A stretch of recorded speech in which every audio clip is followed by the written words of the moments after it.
Next topic है वो है प्रोसेस ऑफ लैंग्वेज डेवलपमेंट की लैंग्वेज कैसे डेवलप होती है। ठीक है, इसमें सबसे पहले वाइगोस्की का नाम लिखा हुआ है जो कहता है कि कम्युनिकेशन में बच्चे को पेरेंट्स हेल्प करते हैं।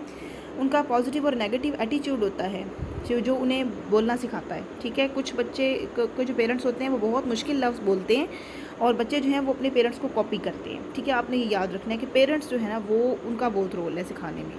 इसके बाद जो है बायोलॉजिकल और एनवायरमेंटल दोनों चीज़ें जो है वो इंसान की बोलने में हेल्प करती हैं। सिर्फ ये नहीं कि जो माहौल मिला है बस उसी ने रोल प्ले करना है। अब जो अंग्रेज़ों के बच्चे हैं उनको इंग्लिश बहुत अच्छी आती है, उनका बायोलॉजिकल मेकअप है उनका। हम उर्दू बहुत अच्छी बोलते हैं क्योंकि हमारा बायोलॉजिकल मेकअप है, अपना मेकअप है बायोलॉजिकल। ठीक है, अच्छा उसके बाद ये है कि हेरिडिटी जिसने विरासत पे फोकस किया था वो था नोम चॉम्स्की। ये आपने याद रखना है। ये कहता है कि इंसान बोलना सीख जाता है मैच्योरिटी की वजह से। मैच्योरिटी क्या होती है? जैसे आप उम्र के साथ बड़े होते हैं आपके ऑर्गन्स में ताकत आती है। तो वो कह रहे हैं कि जैसे इंसान बड़ा होता है उसके ऑर्गन्स बड़े होते हैं, उनमें ताकत आती है, तो उसकी ज़ुबान के मसल्स में भी ताकत आती है और वो बोलना शुरू हो जाता है, उसको हिला सकता है, बोल सकता है। तो ये मैच्योरिटी पे फोकस करता है। मैच्योर होने के साथ इंसान बोलता है। ठीक है, अब 1 साल का बच्चा है या 6 महीने का बच्चा है, बेशक उसके पास ज़ुबान है, बेशक उसके पास हाथ पाँव हैं, लेकिन वो चल नहीं सकेगा क्योंकि वो अभी मैच्योर नहीं हुआ, उसके ऑर्गन्स में इतनी स्ट्रेंथ नहीं आई कि वो चल सके या बोल सके। ठीक है, तो ये मैच्योरिटी का मतलब होता है ऑर्गन्स की स्ट्रेंथ जो कि एज के साथ आती है। ठीक है, चलेगा तो वो 2-1.5 साल में ही, ज़ाहिर है उसकी ताकत ही इतना तभी आएगी, तो बोलेगा तब जब उसकी ज़बान में ताकत आएगी। ठीक है, तो मैच्योरिटी पे किसने फोकस किया था? हेरिडिटी थ्योरिस्ट नोम चॉम्स्की ने। अच्छा, उसके बाद हमारी आती हैं कि इसकी कौन कौन सी स्टेजेस है लैंग्वेज की। सबसे पहले प्री लिंग्विस्टिक या फोनेम स्टेज होती है। ये कह रहे हैं कि जब बच्चा दुनिया में आता है तो वो रोता है। वो रोता क्यों है? या भूखा होता है, या नाराज़ होता है, या उसे कहीं दर्द हो रही होती है, और वो बिल्कुल मीनिंगलेस साउंड्स निकालता है जिनकी कोई समझ नहीं आती 2 महीने तक। ठीक है, और 6 मंथ्स तक जो है ना वो ऐसी साउंड्स निकालने लगता है जैसे ये आपको मीनिंगलेस साउंड्स नज़र आ रही हैं, इसका कोई मतलब नहीं है जो वर्ड लिखे हुए हैं। इनको हम कहते हैं बैबलिंग। ये कब होती है? 6 मंथ्स तक। ठीक है, इनको हम क्या कहते हैं? Meaningless sounds. ठीक है, जो 2 मंथ से लेकर 6 मंथ्स तक होती हैं। उसके बाद हमारे पास आती है लिंग्विस्टिक। लिंग्विस्टिक जहाँ प्रॉपर बोलना शुरू करेगा थोड़ा सा। ठीक है, इसको हम मॉर्फेम स्टेज कहते हैं। पेपर में ये एमसीक्यूज़ में अक्सर आता है। ठीक है, इसमें क्या होता है कि उसकी ज़बान हमें समझ आने लगती है। ठीक है, वो 11 मंथ्स तक जो है वो कुछ ना कुछ लफ्ज़ इस्तेमाल करना शुरू करता है।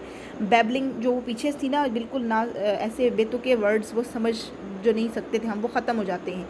अब वो एक वर्ड यूज़ करता है हर चीज़ को एक्सप्लेन करने के लिए, जैसे मामा, जैसे वाटर, ठीक है, जैसे मिल्क, ग्लास, बस एक वर्ड। उसके बाद क्या है? 1 ईयर के बाद जो है वो 2 वर्ड्स को ज्वाइन करके एक वर्ड बनाता है, एक सेंटेंस बनाता है, जैसा कि मामा कम, ड्रिंक मिल्क। अब आपको कुछ समझ तो आ रही है। ठीक है, डर्टी चाइल्ड, इसको हम कहते हैं टेलीग्राफिक स्पीच। ये आपसे पूछ सकते हैं पेपर में। ठीक है, कि टेलीग्राफिक स्पीच कौन सी स्टेज में होती है? मॉर्फेम स्टेज में। क्या होती है? जब आप 2 वर्ड्स को कनेक्ट करते हैं। ठीक है, ये वाली एग्जाम्पल है इसकी। ठीक है, उसके बाद सिंटेक्स स्टेज क्या होती है? इसमें इंसान जो है वो वोकैबलरी उसकी ज़्यादा हो जाती है और वो प्रॉपर बोलना शुरू कर देता है। उसे पास्ट, प्रेजेंट, फ्यूचर का कॉन्सेप्ट समझ में आ जाता है, सिंगुलर प्लूरल का समझ आ जाता है। ग्रामर जिसमें इस्तेमाल करना शुरू कर देता है वो होती है सिंटैक्स स्टेज। ठीक है, यानी इसमें प्रॉपर रूल्स ऑफ ग्रामर के साथ इंसान बोलता है। ठीक है, ऐसे नहीं कि उसे पास्ट, प्रेजेंट, फ्यूचर का कुछ नहीं पता और ना सुबह शाम का कॉन्सेप्ट है वो बोल रहा है। ठीक है, अच्छा अब यहाँ लिखा हुआ है the child requires vocabulary of 200 to 2000 word 2 to 4 years of age. ठीक है, अच्छा कितनी वोकैबलरी हो सकती है वैसे जीके के लिए आप याद रख लें।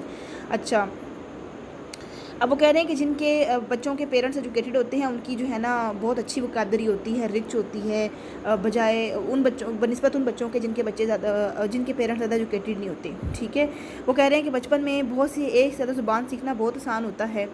बच्चे जो हैं वो बहुत जल्दी मुख्तलिफ ज़ुबानें सीख सकते हैं।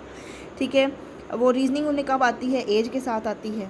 ठीक है, वो कह रहे हैं कि अगर आपकी वोकैबलरी कम है, आपके पास अल्फाज का ख़जाना कम है, तो आप अपनी फीलिंग्स को प्रॉपरली एक्सप्रेस नहीं कर सकते, आप तकरीर नहीं कर सकते, आप अपना मैसेज कन्वे नहीं कर सकते, अपना पॉइंट ऑफ व्यू नहीं कन्वे कर सकते।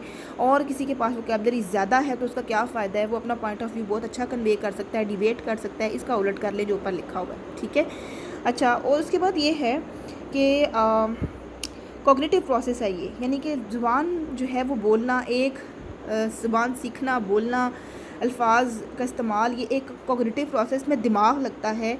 इसमें आपका एक्सपीरियंस है, आपकी परसेप्शन, देखने, बात को सुनने का तरीका है, इसके अलावा आपकी मेमोरी यूज़ होती है, रीजनिंग पावर यूज़ होती है, तो ये ज़ाहिर है एक कॉग्निटिव प्रोसेस है।